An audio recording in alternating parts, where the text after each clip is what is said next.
LoreWarrior Vehicles Double Feature. Kestrel VTOL. Overview. The Kestrel was the third combat vehicle commissioned from Blackwell by Wolf's Dragoons in 3007. Despite the fact that the design for the vehicle's basic airframe is more than 50 years old, the Kestrel remains one of the Innisphere's premier Special Operation VTOLs. Capabilities. As a basic combat transport helicopter, the Kestrel is mediocre. It is adequately but not strongly armoured, its speed is average, and its armament is relatively light.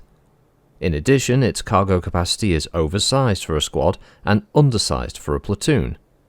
This necessitates splitting up units prior to making an air assault, hampering unit integrity. These flaws, however, seem far less problematic when the vehicle is used for special operations. Indeed, certain features of the Kestrel make it a particularly good choice for a special operations group.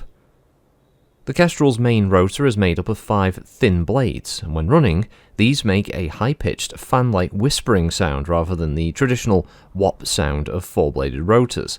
Under normal atmospheric conditions, observers cannot hear the Kestrel approaching until it's within 300 meters or so. Normal background noises often further conceal the subdued sounds of a Kestrel's rotors, making the vehicle virtually indistinguishable from wind in the trees. The Kestrel's avionics are also specially designed as to allow it to operate at extremely low altitudes at all hours of night. Refueling pods give it a virtually unlimited radius of operation, and the Kestrel's multi-fuel turbine will give it the ability to use almost any class of hydrocarbon-based fuel. But most important, the Kestrel's full cockpit thermal imaging systems, internal and satellite navigation systems, and laser terrain avoidance system make the design a prime choice for covert insertions and extraction. Deployment. To date, only the 7th Commando of Wolf's Dragoons has been known to use the Kestrel. While no one can say for certain that the Kestrel was tailor-made for operations performed by the Dragoons, its cargo capacity does exactly match the lift requirements for the 7th Commando LRRP that operate deep behind enemy lines for extended periods of time. 3058 Upgrade. Overview. First introduced 60 years ago, the Kestrel VTOL is the third combat vehicle produced for Wolf's Dragoons by the Blackwell Corporation of Outreach. Though the design is somewhat old and has remained virtually unchanged since inception, the Kestrel is still regarded as the benchmark for special operations VTOLs. With the recent destruction of Blackwell Corporation, it's unknown if or when this capable vehicle will see production once again. Capabilities. At first glance, the Kestrel appears to be an average combat transport helicopter. By the numbers, it's faster than most, with a limited cargo and personnel capacity, adequate armour, and all but useless weapons. That odd 3.5 ton for infantry is what first catches the eye when looking at the design on paper. Too small for a platoon and too large for a squad. It announces this as a special purpose vehicle. The capacity is ideal for dropping several scout sniper teams in distant positions or transporting a larger LRRP unit far behind enemy lines. Once this special intent is realized, the rest of the machine's design snaps into place, transforming it from mediocre to remarkable. The Kestrel is designed for nape-of-the-earth flight in all weather conditions, allowing it to move beneath the floor of most aircraft detection grids with impunity. Navigational systems include thermal imaging, laser terrain avoidance, and a TrueSync uplink that allows it to tap into any navigational satellite system. One of the most important aspects of the Kestrel's design is not apparent until one sees the VTOL in flight. The aerodynamic shape is almost devoid of sharp edges. Even those which appear to be straight or to meet at an abrupt angle are actually curved and flared together. The result is an airframe that slices through the air almost silently. Normally, a silent airframe would make little sense on a VTOL because it's the chop of the rotors that one hears, the sound that gives them their unique chopper nickname. However, the Kestrel's 5-blade main rotor makes a high-pitched whispering whir. Deployment. Though the Kestrel has long been the exclusive transport helicopter of the Wolf's Dragoons' 7th Commando, there is evidence that Wolf's Dragoons has been selling this legendary VTOL to select allied markets.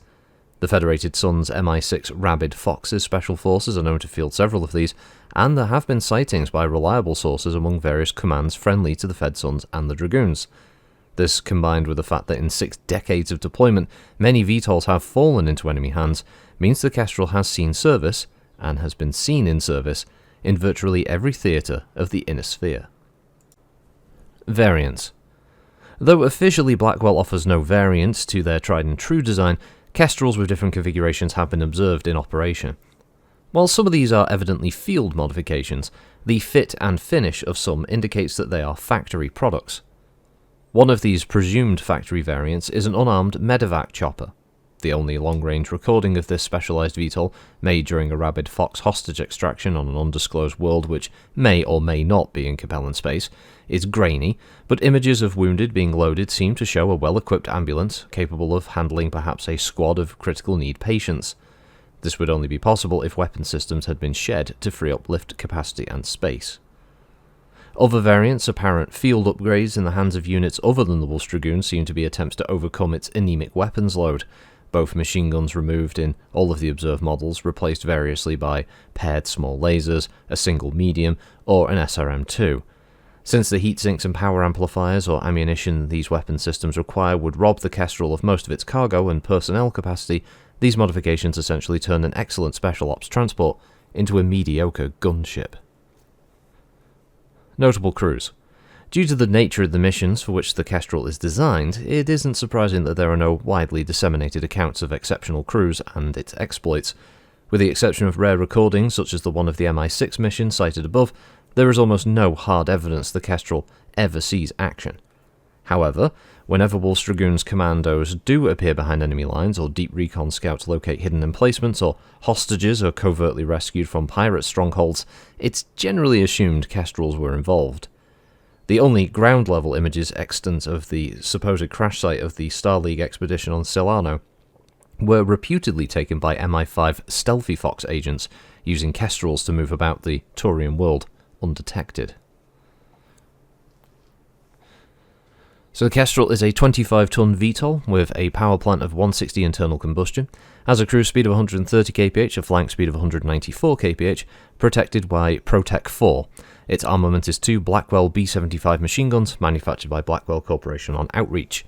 Its communication system is a Dalban Starlink Classic, and its targeting and tracking is the Garrett E2B, a classic piece of targeting equipment if I must say. So the Kestrel, yes, it's a very sleek, very impressive looking heli.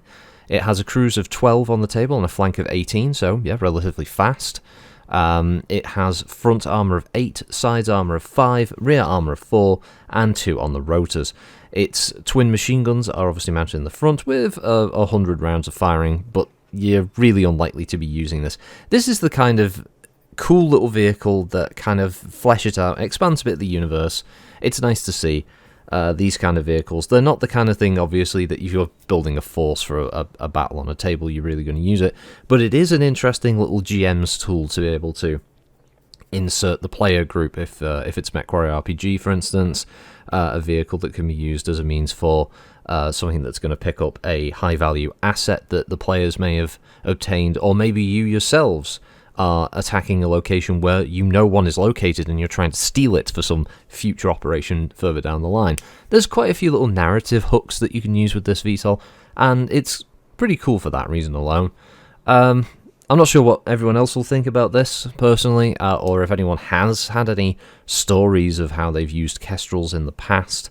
Obviously, the original write-up gives it the impression that only Wolf's Dragoons use it. I'd like the fact that the Upgrade 1 did expand this out a little bit and allow other factions to have access to this vehicle, because it makes sense over such a long period of time that some have been captured, others may have been sold on the sly, those kind of things. So that's pretty cool. And yeah, overall, it's an interesting piece of kit. It's not doing anything super special. It is what it is. It's just like a spec ops transport vehicle, and that's all it needs to be, and that's pretty cool. I like that. Other than that, that's all I got. Have a good one, everyone. Thanks for listening. I'll catch you next time as always. Bye bye.